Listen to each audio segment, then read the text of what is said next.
Welcome to our remote production course where we're going to dig into the various workflows that you're probably going to find in remote production.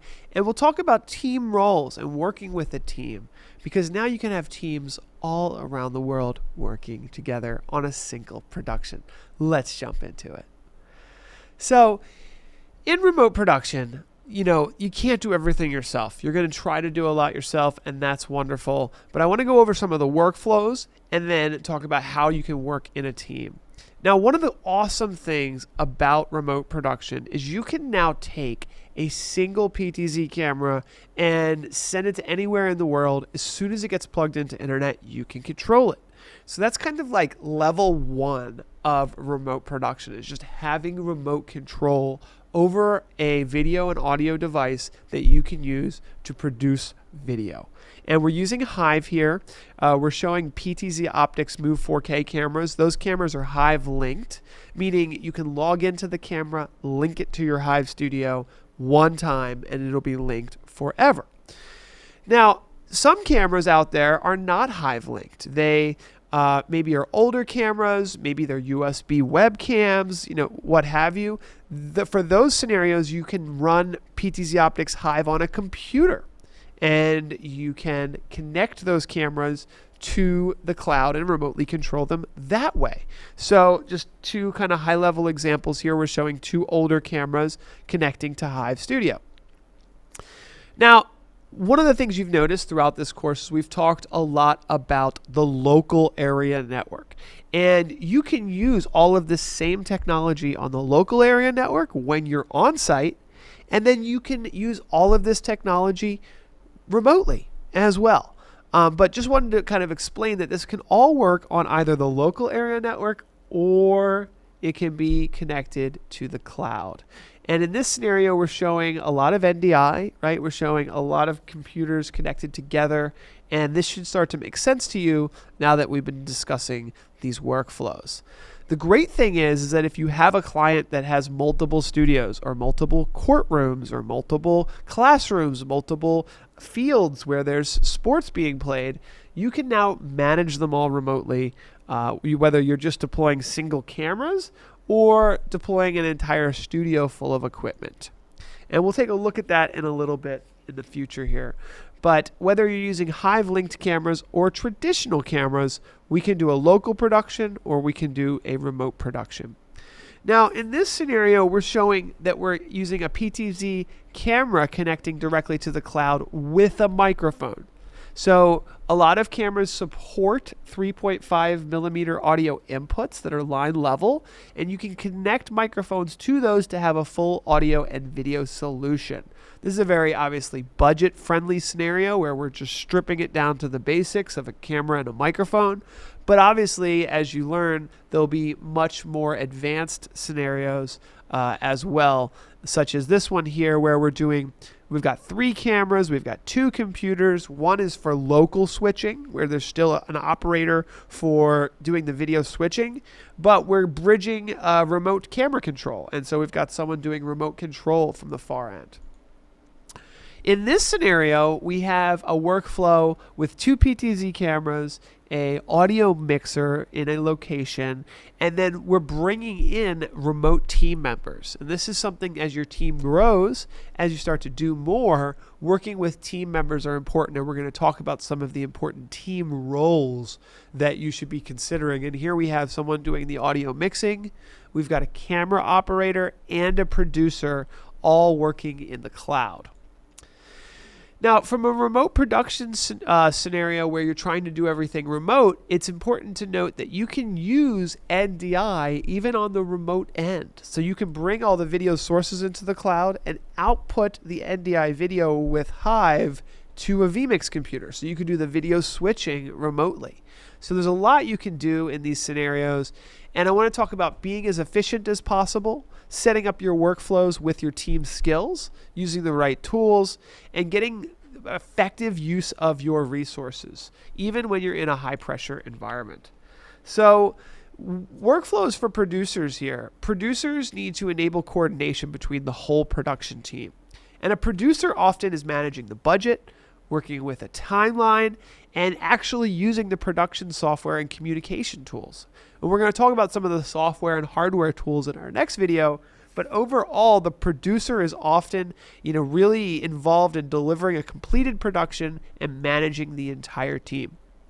Now, camera operators are, going to be using most likely remote PTZ camera technologies, right? They're not on location, so instead of operating a physical camera, they are using a web-based PTZ camera control solution so that they can do it over the network.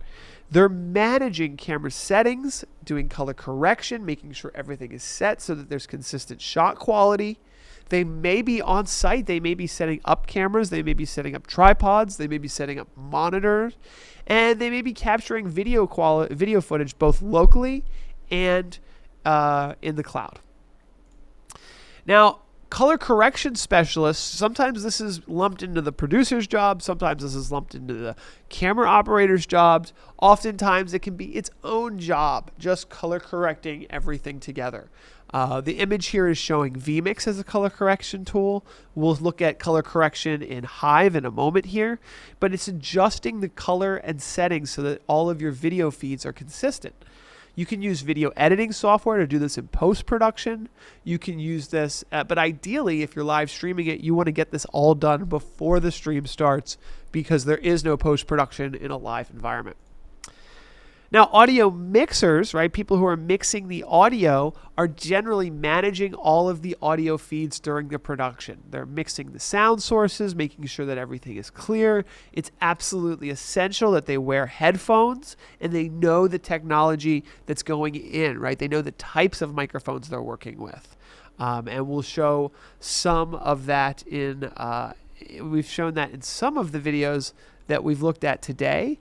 And I'll show you really quickly a video that we did recently where we were showing the remote production of a band, and I'll link to this in the links below. But you'll see as we go to, this is the actual on-site mixer there, right? This is a PreSonus Studio Live audio mixer. So that's what it looks like on site. But then remotely, you can actually have the entire interface for that audio mixer. This is a good image of it right here, where you can actually mix everything. And when you're mixing remote audio, one of the things that is really helpful is labeling every single device, labeling each piece, each thing, so that when you're remotely, you know which one is the guitar, which one is the keyboard. I think I have a pretty good example of it here, where we've got the snare, the kick drum, the hi-hat, the keyboard, the bass, so that when you're remotely managing it, you're listening and you know exactly where to go when you're doing that remote audio mixing. And now, understanding each role and setting up good communication between everyone is obviously important. The producer overseeing the production, the camera operators capturing the visuals, the color correction specialist maintaining that visual coherence, and the audio mixers ensuring the high quality. And when you're doing all of that, effective team communications are obviously important. I've seen a lot of teams use Discord. Unity is a popular one. Zoom is obviously popular if you're using Zoom for your productions already. You want to be able to share multimedia, have real-time feedback, and ensure that the team dynamics are working together toward a common goal. So, as I said, I wanted to do a little bit of a live demo here, and I wanted to take a couple different cameras here. Now, you're seeing remote PTZ production here. And one of the things that you might be noticing is that we have someone in my studio right now. And so when you're working on a team, you'll be able to see in Hive who is in your studio. You'll also be able to click the share button and invite more people to your studio as your team grows. It's very important to be able to invite people to your studio and see who's actively in the studio. Now, from a control perspective, obviously remote PTZ control is done with the browser. If you're talking about color correction, which we were just kind of reviewing recently, the color correction area is done in the image tab here. And this often has to do with setting up the exposure, setting up the shutter speed. Earlier in this course, we discussed going over the 180-degree shutter speed rule as a starting point. But setting up your white balance, your red and blue gain, all of these things have to do with kind of tuning in the cameras so that each of them are color corrected properly. So just wanted to give you some kind of real world advice there for video switching, for video control, for color correction, for PTZ camera operation, and then give you some of those extra videos below that you can look at for your kind of continuing your learning. So the key takeaways are you can customize your workflow to fit your project, and you might want to consider having specific roles in these areas so that you can have a cohesive team working together. This is a very scalable situation, right? As we showed, you can have multiple studios, multiple areas that you can jump into and control, and effective communication is going to be key when you're doing all of this. All right, I'll see you in the next video where we're going to jump into the specific software and hardware you can use for remote production.